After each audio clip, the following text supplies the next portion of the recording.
Meski belum diumumkan siapa pemenang pemilu 2024 oleh KPU, namun rapat kabinet Senin kemarin yang dipimpin langsung oleh Presiden Joko Widodo sudah menyinggung program makan siang dan susu gratis yang digagas paslon Prabowo Gibran. Meskipun Presiden tidak secara gamblang menyebut program makan siang gratis, Jokowi memastikan RAPBN 2025 akan mengakomodasi program-program dari Presiden terpilih di Pilpres 2024. Maka RAPBN 2025 harus disiapkan dengan memperhatikan hasil Pilpres karena menjalankan APBN. Karena yang menjalankan APBN 2025 adalah Presiden terpilih. Kepastian justru disampaikan oleh Menko Bidang Perekonomian Airlangga Hartarto yang bilang program-program utama Capres-Cawapres Prabowo Gibran jika resmi ditetapkan KPU sebagai pemenang Pilpres dapat mulai dilaksanakan tahun depan. Salah satunya program makan siang gratis. Nantinya satu anak akan mendapat jatah makan siang sebesar Rp15.000 per hari. Program ini dapat berlanjut meskipun pengeluaran negara akan lebih besar dari pendapatan atau defisit APBN sekitar 2,4 hingga 2,8%. Terkait dengan program, kita lihat dengan defisit anggaran yang sekitar 2,4 sampai 2,8 itu untuk program yang menjadi quick win daripada Presiden terpilih nanti atau pemerintahan mendatang, itu pos-posnya sudah bisa masuk. Kemudian ada prioritas. Tentu prioritas itu nanti akan dibahas teknis dalam bentuk angka. Jadi berapa yang kita siapkan untuk tahap pertama yang terdiri dari balita, kemudian ibu hamil, dan juga untuk wilayah tertentu. Hal senada juga disampaikan oleh Menteri Investasi, Kepala Badan Koordinasi Penanaman Modal BKPM, Bahlil Lahadalia. Salah satu program prioritas Prabowo yang masuk RKP adalah makan siang gratis dan dipastikan program Prabowo Gibran ini bakal berjalan di tahun 2025. Program-program prioritas Presiden terpilih Pak Prabowo Mas Gibran itu sudah akan diakomodir supaya pada saat 2025 itu langsung running, langsung jalan gitu. Dan pembahasan APBN-nya kan ini baru tahap pertama dan beberapa bulan ke depan kita bahas teknisnya. Merujuk kutipan Budiman Sujatmiko dari TKN Prabowo Gibran bahwa makan siang dan susu gratis bagi siswa sekolah per tahun membutuhkan beras sekitar 6,7 juta ton, sementara kebutuhan daging ayam per tahun mencapai 1,2 juta ton dan daging sapi 500.000 ton. Sementara kebutuhan ikan dan sayur mayur diperkirakan mencapai 1 juta ton per tahun. Untuk program susu gratis kebutuhannya sekitar 4 juta kiloliter per tahun. Perkiraan biaya makan siang gratis per porsi sekitar Rp10.000 hingga Rp30.000, sementara biaya susu gratis sekali saji sekitar Rp3.000 hingga Rp5.000. Diperkirakan total siswa yang menerima program makan siang gratis mencapai 47,5 juta siswa merujuk pada data Kementerian Pendidikan. Maka total anggaran yang diperlukan per tahun mencapai sekitar Rp148,4 triliun hingga Rp399 triliun. Makan siang gratis menjadi salah satu program yang dijanjikan paslon Capres-Cawapres nomor urut 2 Prabowo Subianto Gibran Rakabuming Raka. Perkiraan dana untuk melaksanakan program tersebut sebesar Rp460 triliun. Tim Liputan Kompas TV.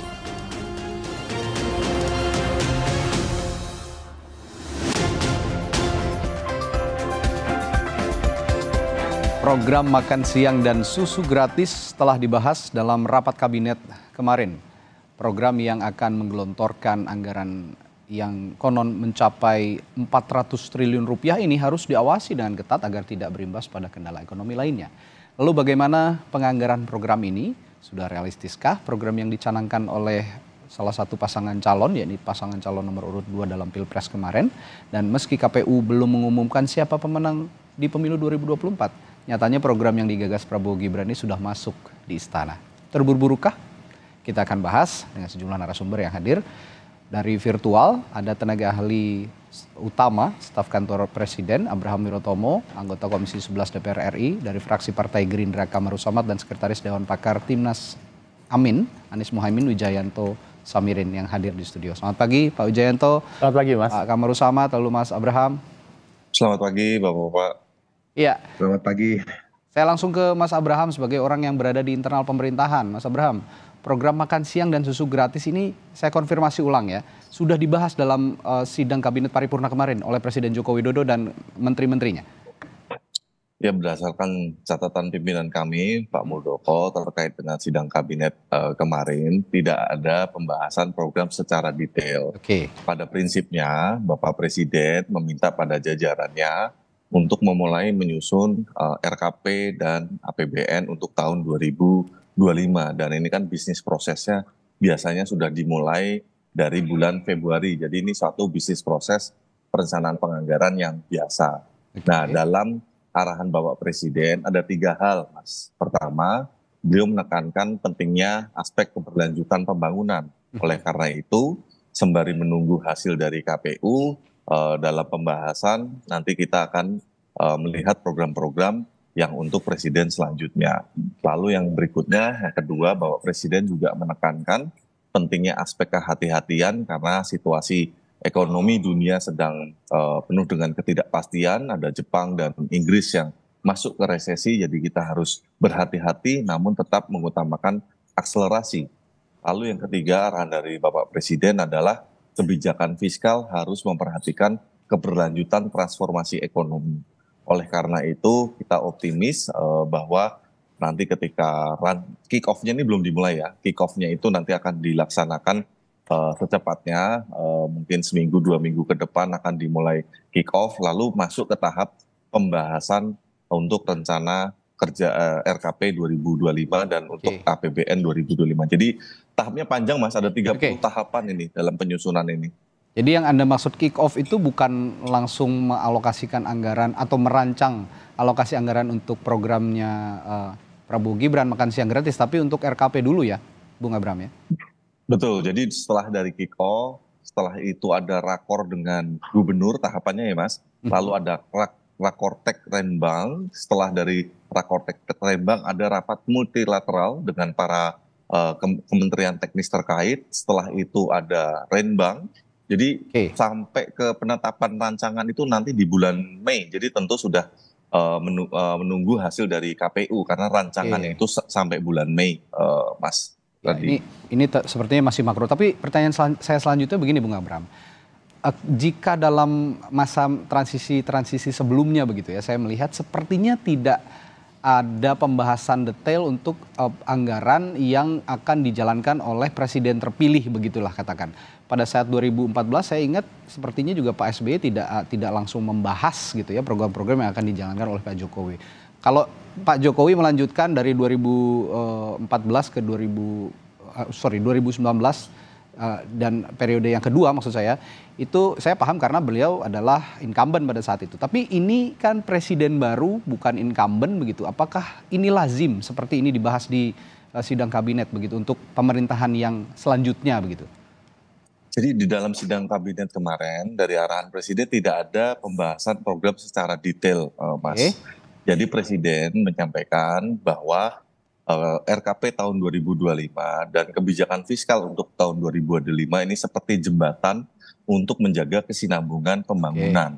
Oleh karena itu harus memperhatikan hasil pemilu yang kita tunggu ini. Karena pembahasannya ini kan sampai Mei, Mas Rudi. Jadi pembahasan terkait dengan RKP dan APBN itu bukan hanya kemarin, tapi pembahasannya akan berlangsung. Dan tadi tahapan-tahapannya ada rakor gubernur, ada rakortek Renbang, ada rakor Renbang, ada juga multilateral meeting, ada bilateral meeting, ada juga musrembang dengan provinsi, musrembang nasional sebelum nanti ada rancangan. Nah, rancangannya itu sekitaran bulan Mei biasanya baru dibawa ke DPR. Jadi sampai ke penetapan itu biasanya sampai Agustusan, nanti ada pemutakhiran lagi yang mana akan ditetapkan oleh presiden terpilih karena itu sudah di atas bulan Oktober biasanya November Desember. Intinya begini, Bung Abraham, pertanyaan saya, berarti lazim pembahasan ini untuk pemerintahan selanjutnya jika memang masa pemerintahan yang sebelumnya sudah habis begitu ya? Iya, karena proses bisnis proses perencanaan penganggaran ini membutuhkan waktu yang lama. Karena tidak bisa kita menyusun perencanaan dan penganggaran kita. Oleh karena itu dalam sidang kabinet kemarin harapannya kick off bisa segera dilakukan, pembahasan bisa segera dilakukan dengan 3 arahan tadi dari Bapak Presiden. Jadi Bapak Presiden tidak membahas detail setiap program, prinsipnya supaya ada keberlanjutan untuk RKP dan APBN tahun selanjutnya, Mas. Oke. Selanjutnya saya akan ke Pak Kamrus Samad sebagai orang yang duduk di DPR, terutama di Komisi 11, nanti juga akan membahas anggaran-anggaran pemerintah, termasuk pemerintahan selanjutnya setelah era Presiden Joko Widodo gitu. Pak Kamrus Samad, kalau Anda melihat anggaran 400 triliun begitu untuk program makan siang dan susu gratis milik Prabowo Gibran ini, bisa Anda jelaskan kepada publik di mana letak masuk akalnya? Karena ini anggaran yang sangat besar, bahkan Menteri Keuangan kemarin Sri Mulyani sudah mengatakan bahwa ini akan terjadi defisit anggaran sekitar 2,8 kalau nggak salah ya, 2,84%. Bagaimana Anda menjelaskan ini kepada publik, Bung Kamrus Samad? Iya, Mas.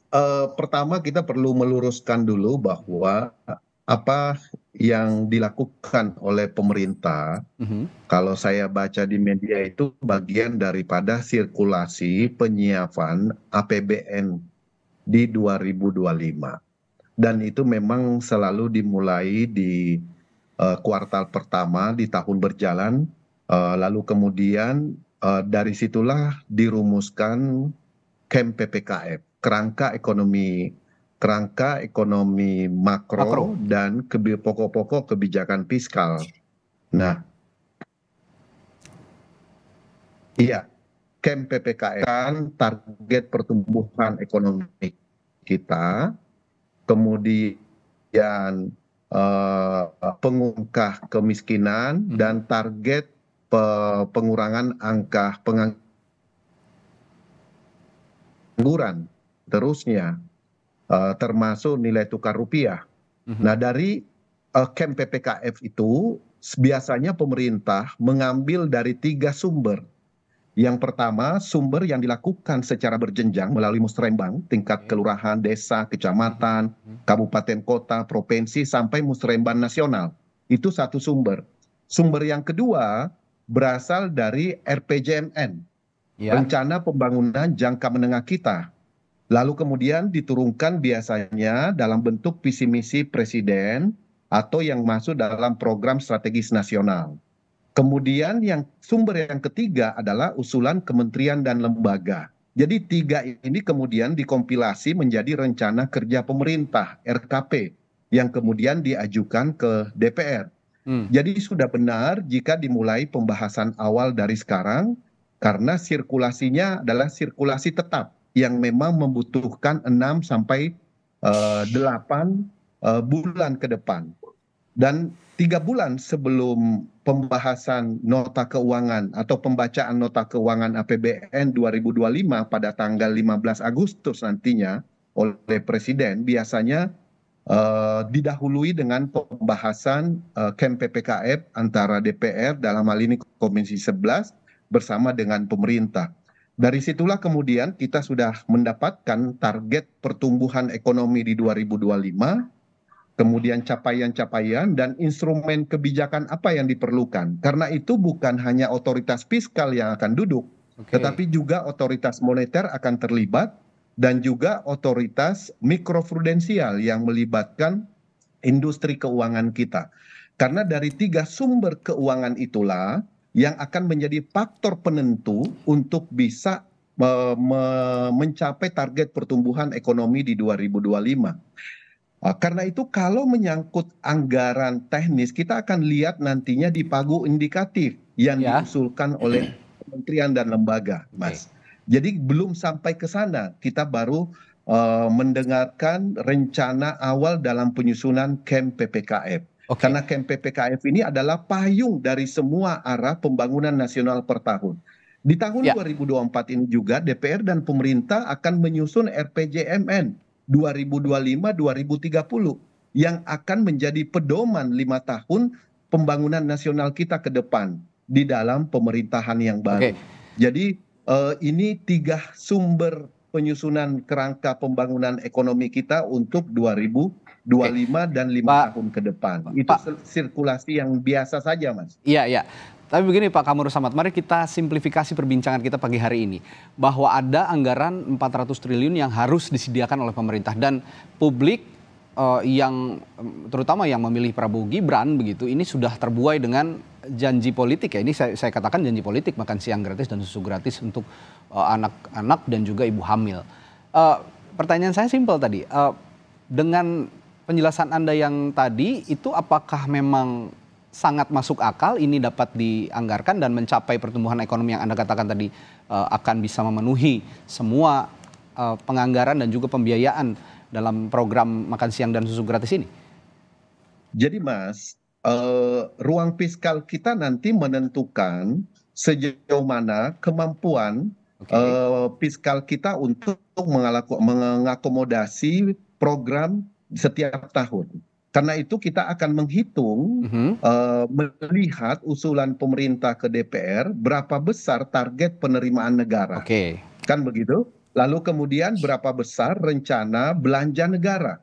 Dari situ kemudian jika ada selisihnya baru kemudian kita lihat, oh defisitnya sekian persen. Sepanjang defisitnya di bawah 3%, itu juga masih dalam koridor ketentuan undang-undang.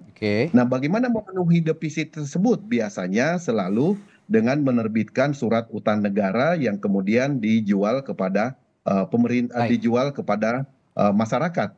Nah, jadi kita belum sampai ke sana, kita masih pada tahap penyusunan kerangka ekonomi makro dan pokok-pokok kebijakan fiskal. Tapi ruang fiskal kita tergantung arah kebijakan target pertumbuhan ekonomi kita di 2025. Nah, itu yang belum kita dapatkan dari pemerintah.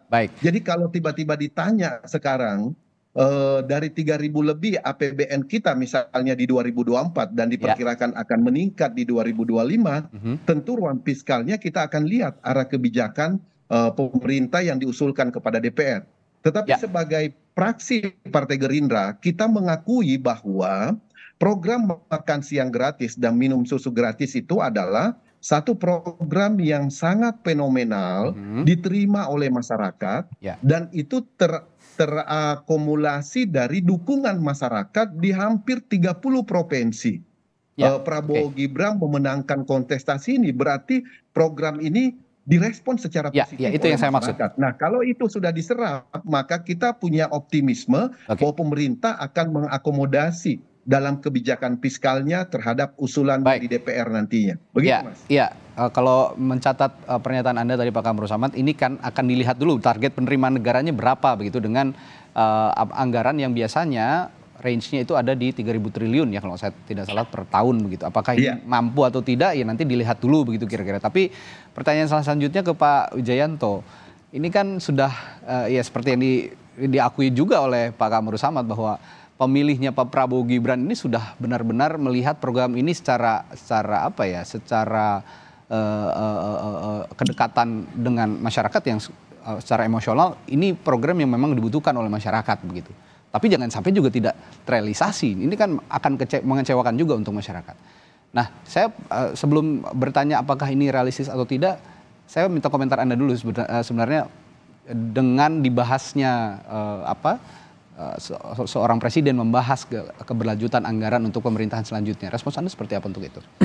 Jadi yang pertama saya ingin mengucapkan terima kasih ke Mas Abraham ya, yang sudah mengklarifikasi bahwa program salah satu capres belum mulai dibahas. Itu adalah statement yang sangat penting. Clear ya? Karena kalau itu dilakukan memang menjadi sangat tidak bijaksana. Karena KPU baru mengumumkan secara resmi tanggal 20 Maret ini. Nah, kemudian terkait dengan program-program sendiri, saya sebenarnya mengusulkan Pilpres kali ini adalah Pilpres yang berbeda dengan Pilpres sebelumnya. Karena sangat didominasi oleh adu gagasan. Banyak kritik, banyak ide-ide baru, ide-ide segar. Kenapa tidak selain mempertimbangkan ide dari cawapres terpilih nantinya, siapapun itu, juga memasukkan berbagai kritik dan ide-ide terobosan yang ada dalam visi misi paslon 1, 2, 3 itu sebagai bagian dari masukan. Karena kalau saya lihat ada begitu banyak program yang sebenarnya menarik, efisien secara anggaran, berdampak bagi masyarakat. Luas. Kalau ini dilakukan, ini merupakan tren baru. Pelibatan paslon lain dalam membangun negeri ini tidak hanya dengan menunjuk perwakilan mereka dalam pemerintahan, tapi justru lebih penting bagaimana ide-ide baru, ide-ide segar itu diakomodasi. Nah, kalau ini dilakukan, ini akan menjadi satu terobosan dan tren baru di Indonesia. Berbicara masalah program itu sendiri, karena ini merupakan program unggulan yang digaungkan oleh salah satu paslon, maka ini harus dilakukan, harus dilaksanakan. Itu ya saya maksud itu. Jangan sampai tidak dilakukan. Jangan sampai ditunda atau tidak dilakukan. Karena ini masalah trust. Nilainya luar biasa ketika masyarakat tidak trust lagi kepada janji-janji politik yang disampaikan dalam suatu proses politik yang namanya pilpres. Jadi ini betul-betul harus dilaksanakan. Nah, catatan saya terkait dengan program ini, kita harus hati-hati. Pertama, kita memang memasuki koridor ekonomi sulit. Ekonomi global akan slow down. World Bank merevisi target pertumbuhan global dari 2,7% ke 2,4%. Ini penurunan luar biasa. World Bank juga memprediksikan pertumbuhan ekonomi kita hanya 4,9%. Dugaan saya sangat mungkin itu juga akan direvisi nantinya melihat kondisi global. Harga komoditi pasti akan turun. Dan ini cukup penting bagi kita. Kalau kita berbicara ekspor, kita berbicara penerimaan negara, PNBP, pajak, dan lain sebagainya. Termasuk nilai tukar rupiah. Jadi berbagai faktor itu harus dipertimbangkan. Belum lagi kita punya program IKN, yang kalau ini dilanjutkan, pasti juga akan menyita cukup banyak proporsi dari APBN untuk mewujudkannya. Sehingga semua itu harus dipikirkan. Saya cenderung begini, jangan sampai kemudian kita menggunakan patokan defisit 3% itu sebagai pembelaan. Selama defisitnya itu kurang dari 3%, ya nggak masalah. Kalau bisa malah ditekan terus kan gitu ya? Kalau bisa, iya. Defisitnya. Karena utang kita itu sudah sangat tinggi. Kita jangan berbicara debt to GDP ratio, tapi debt service ratio. Ini sudah di atas 40%. Jadi rasio antara pengeluaran bunga, cicilan pokok dibanding dengan penerimaan negara. Nah, kalau ini tidak kita carikan solusi, maka rating kita akan buruk. Kalau kita menerbitkan hutang, bahkan SUN, bunganya akan tinggi dan ini semakin membebani APBN. Sekarang itu SUN sudah 6,43% bunganya. Kalau tidak kita kontrol, ya bisa saja pemerintah menerbitkan SUN terus. Tapi bunganya akan melejit dan ini akan membebani APBN. Baik. Yang terakhir, masukan terkait programnya itu sendiri. Karena begini, permasalahan gizi masyarakat kita itu ada masalah kurang gizi, masalah stunting. Tapi tren yang sekarang sedang melejit adalah obesity. Obesitas, sudah 20% anak-anak kita itu obesitas. Perlu dipertimbangkan betul dengan sangat matang, jangan sampai program yang mahal ini justru memperburuk dari aspek obesity. Yang ketiga, yang lain terkait program adalah kita mempunyai keterbatasan anggaran. Jadi kita harus memastikan program ini tepat sasaran.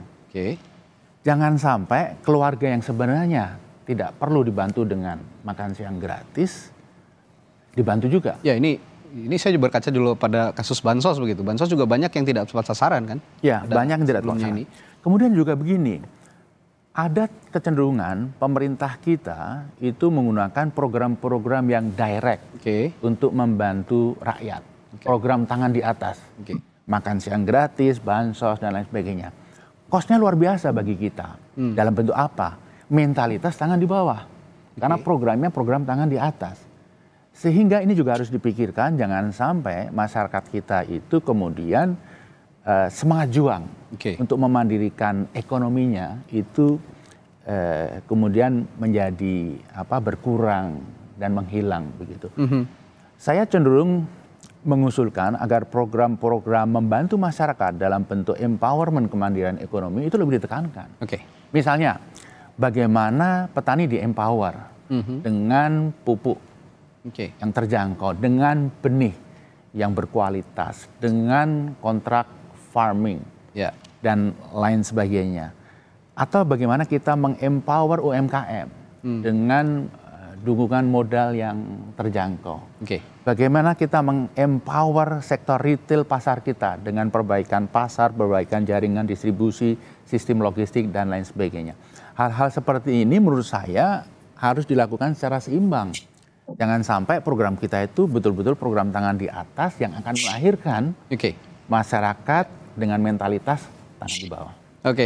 Ya, kalau saya lihat juga dari Pak Wijayanto ini sejumlah program-program yang sebenarnya juga dicanangkan oleh Anies Muhaimin ya pada saat Pilpres kemarin, dan jika memang nanti ya kita masih menanti lah ya hasil di KPU apakah siapa yang menjadi pemenang Pilpres, apakah nanti juga jika memang akhirnya tidak dilantik menjadi Presiden dan Wakil Presiden, Anies Muhaimin ini tetap akan memberikan sumbangsi idenya kepada pemerintah. Intinya begini Mas. Ini perlu dicatat juga dan intinya jadi bisa memasukkan positif. Merangkul berbagai pihak itu tidak hanya dengan menjadikan mereka bagian dari pemerintah.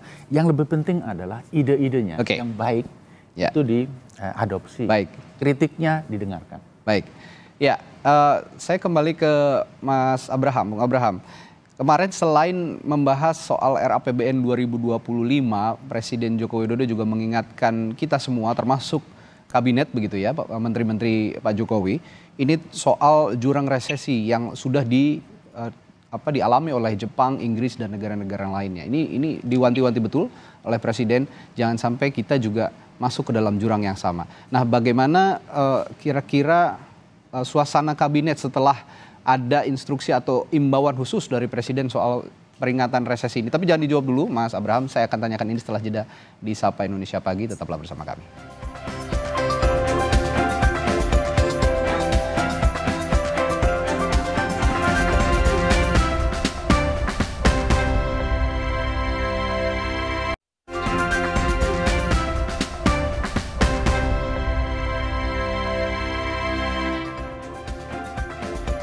Kembali di Sapa Indonesia Pagi, saudara.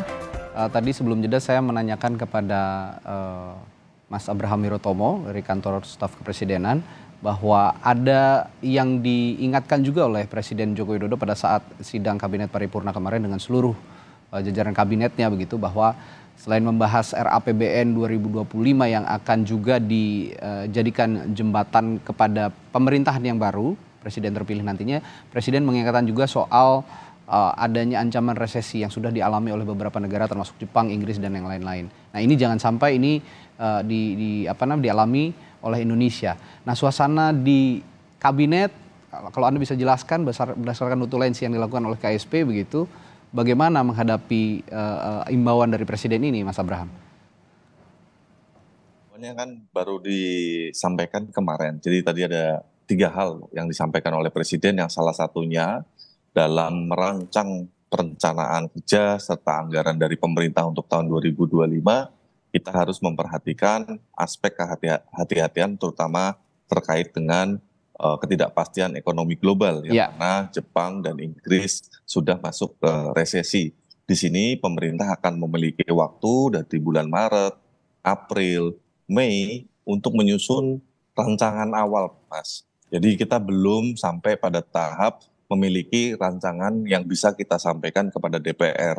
Jadi pemerintah dari bulan Maret, April sampai Mei ini prosesnya pasti dalam tahap pembahasan. Jadi ini serupa juga untuk program-program yang berkait dengan keberlanjutan, karena dalam keberlanjutan kita Presiden mengarahkan mengakomodasi program-program untuk Presiden terpilih. Artinya di bulan Maret, April, Mei itu nanti selain mengakomodasi program-program Presiden terpilih, juga memperhatikan aspek ketidakpastian global. Lalu yang ketiga, Presiden juga mengingatkan untuk menjaga keberlanjutan transformasi ekonomi. Jadi 3 hal itu yang menjadi arahan Bapak Presiden kepada seluruh jajaran. Tentu perkembangannya seperti apa kita harus menunggu dulu rapat-rapat yang akan dilaksanakan oleh kementerian dan lembaga teknis terkait, Mas Radi. Iya, tapi Bung Abraham, ancang-ancang tetap saja harus dilakukan kan kalau memang kita ingin benar-benar terhindar dari jurang resesi begitu. Setidaknya pemerintah punya kebijakan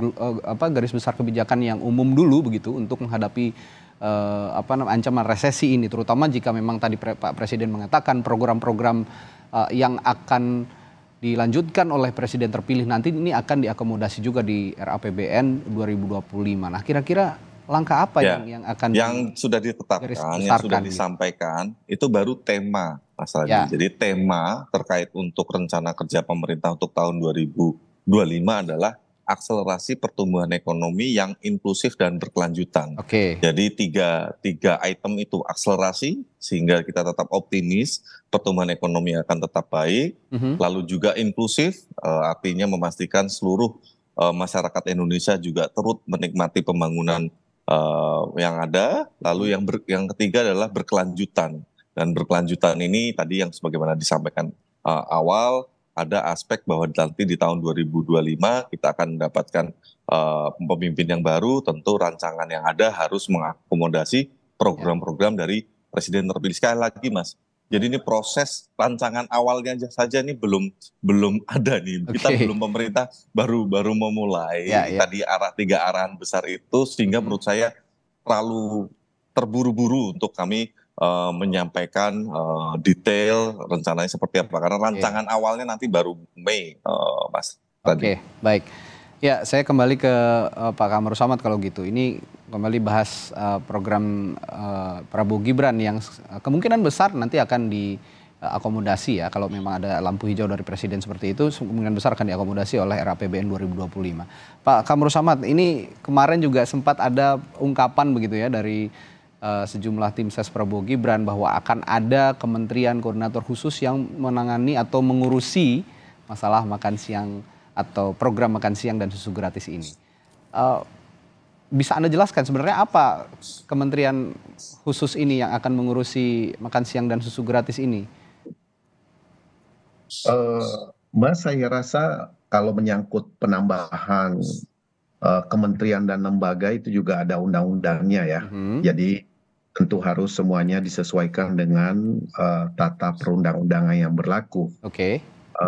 Karena itu memerlukan satu kajian yang mendalam tentunya, usulan dari pemerintah, lalu kemudian nanti akan dilihat urgensi pembentukan lembaga baru misalnya atau kementerian baru untuk satu program prioritas. Tentu kita akan terus menunggu sejauh mana pemerintah dalam menindaklanjuti setiap rencana kerja di tahun 2025. Salah satunya adalah menyangkut pelembagaan. Tapi yang pasti bahwa dengan program makan siang gratis ini sebetulnya bisa menjawab banyak hal. Salah satunya adalah menggerakkan ekonomi. Berapa banyak lapangan kerja akan tercipta dari industri maming misalnya, makan dan minum yang bisa jadi akan melibatkan UMKM di setiap kabupaten dan kota, pelaku usaha lokal, kemudian sampai turunannya, sumber bahan bakunya yang berasal dari para petani misalnya, lalu kemudian mulai dari petani padi tentunya, sampai tomat, sampai cabai dan seterusnya, bumbunya dan seterusnya, sampai peternakan menyangkut. Ini kan sesuatu yang memiliki typical economic down ya terhadap pergerakan sektor real. Dan ini menurut saya kita akan masih terus di DPR, kita akan menunggu pada waktunya pada masa sidang yang keempat kalau tidak salah pada bulan April Mei nantinya pemerintah akan mengusulkan KEM PPKF, dan di situ akan kita lihat Mas. Kita akan melihat sejauh mana rencana pemerintah di dalam menyusun program nasionalnya di 2025. Dan kita yakin betul bahwa seluruh ide, gagasan, program yang ditawarkan itu pasti bersumber dari RPJMN yang sudah ditetapkan di 2020-2024. Mana yang indikator pencapaiannya yang sudah terlaksana, mana yang belum sepenuhnya terwujud, dan mana yang perlu dilanjutkan, dan mana usulan program baru. Nah, ini semuanya akan dikompilasi tentunya oleh pemerintah, dan kita akan nanti validasi kembali terhadap target-target yang akan dicapai di 2025. Kemudian yang tidak kalah penting lagi adalah pemerintah dalam hal ini dari DPR yang kita tunggu juga adalah rencana penerimaan negara di tahun 2025, skenarionya seperti apa untuk meningkatkan tax ratio dan menciptakan pusat-pusat pertumbuhan ekonomi baru yang kemudian bisa memantik peningkatan penerimaan negara. Dan itu semuanya tentu tidak terlepas dari pembangunan infrastruktur yang sudah mulai berjalan, adanya konektivitas antar satu dengan yang lain. Lalu kemudian yang tidak kalah penting juga, Mas, itu konsentrasi kita adalah menurunkan angka kemiskinan, dan kemiskinan ini di beberapa daerah itu sangat penting untuk terus diakselerasi. Kemudian bagaimana menghadapi resesi kalau memang situasi global penuh dengan uncertainty, harus kita akui. Tetapi optimisme dan tingkat resiliensi ekonomi kita, fundamental ekonomi kita saat ini sudah teruji dengan baik.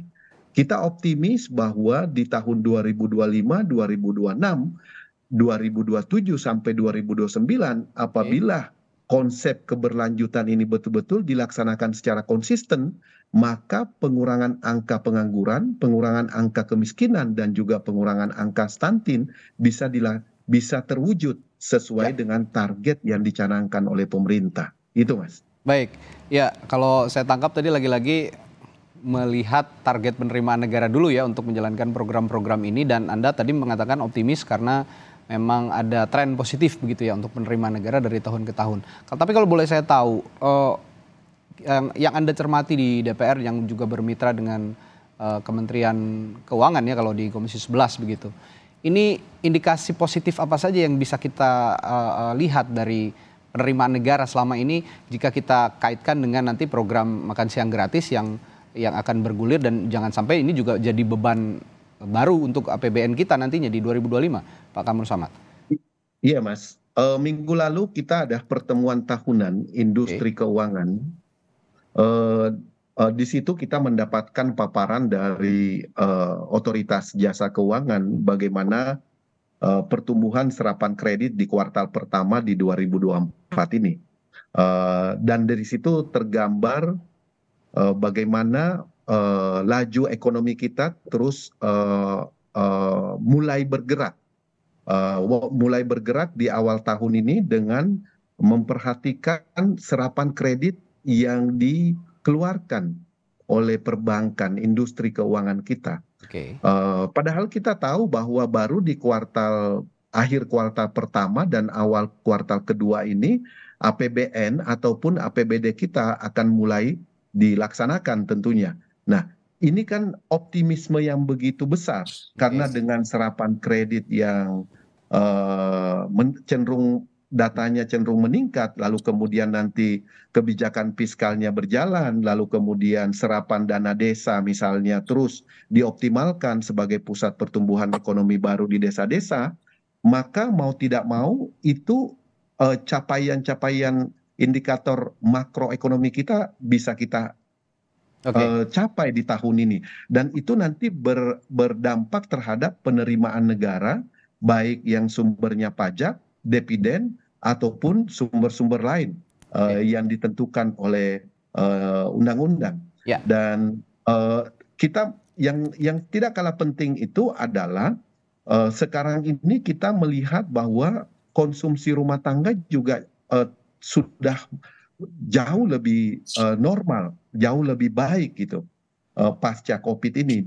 Jadi optimisme kita apalagi dalam waktu ke depan, bulan depan akan ada Ramadan, kemudian akan ada Idul Fitri, lalu kemudian juga pertengahan tahun akhir tahun ini kita akan melaksanakan pilkada. Jadi ekonomi akan terus bergerak karena akumulasi dari berbagai macam kegiatan masyarakat yang mau tidak mau, langsung atau tidak langsung berdampak terhadap pergerakan sektoril di tengah-tengah masyarakat. Begitu, Mas. Ya, Anda sepakat dengan apa yang dikatakan Pak Kamru Samad atau ada data pembanding, Pak Wijayanto? Ya, saya melihat daya beli masyarakat itu menurun drastis. Ini kelihatan kasat mata di banyak daerah. Indikasinya?